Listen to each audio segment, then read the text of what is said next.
Dawn breaks on a riverbank where a scribe presses a reed into wet clay. In the fertile valleys of Mesopotamia and along the Nile, agriculture anchors humanity. With settled fields come the first laws, the first temples, and the invention of writing itself. This blueprint of civilization soon echoes along other great rivers. On the Indus Plain and beside the Yellow River, calendars are attuned to floods and seasons. Granaries and grid-like streets whisper of organized councils and carefully counted harvests. Ambition, however, cannot be contained by a single valley. The Persian Empire builds roads to bind its vast realms. Greek city-states quarrel over power, but share a revolutionary curiosity.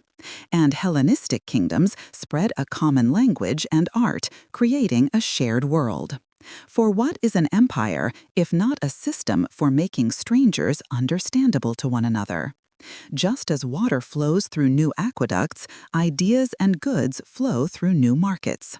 The Roman Republic, and later its empire, standardizes law and infrastructure, connecting a diverse world. Across the Indian subcontinent, Mauryan and Gupta rulers establish common weights and measures.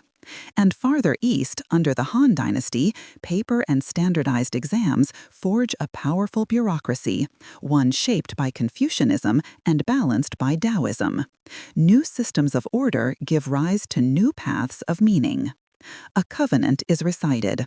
A letter is passed from hand to hand. Through law and scripture, Judaism binds a people across generations. From its heartland, Christianity spreads through networks of care, reshaping calendars, education, and charity. In India, Hinduism weaves a rich tapestry of ritual and liberation, while Buddhism offers a middle path of compassion. These great faiths guide rulers and households alike, their values traveling with every merchant caravan. And the caravans do travel. Along the Silk Road, across the Indian Ocean, and through the sands of the Sahara, they carry not just silk and salt, but tools, technologies, and beliefs. In Baghdad's Golden Age, lamps glow over the birth of algebra. Under the vast Mongol Empire, couriers on horseback connect continents. These ancient networks are the ancestors of our own. Our laws, our schools, our global supply chains all echo these first connections. Then, the world's oceans begin to shrink. Salt spray lashes the canvas of ships, charting new Atlantic routes. In a crowded port in the early 17th century, a deckhand unloads potatoes and cacao. From 1492, these sea lanes connect the fates of civilizations. The Columbian Exchange refills plates, but also spreads devastating disease, reshaping landscapes and populations forever.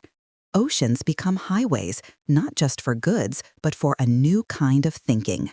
The heirs of our riverbank scribe now fill city streets with pamphlets. A scientific revolution tests the laws of nature, while the Enlightenment debates the rights of humanity. What makes a ruler legitimate? A crown, the consent of the governed, or the force of reason? In France, in Haiti, and in a new republic across the Atlantic, constitutions promise liberty only to be tested by revolt and fear. Fragile nation-states take shape, built on these powerful and often contradictory ideals.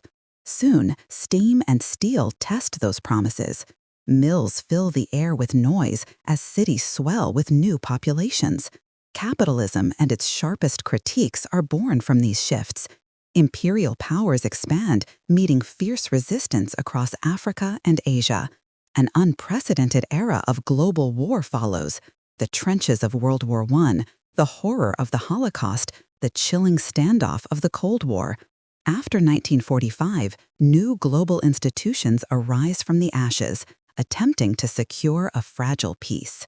Today, our instant communication and warming planet present new challenges, while artificial intelligence and genome editing force us to confront those same ancient questions of knowledge, power, and what it means to be human.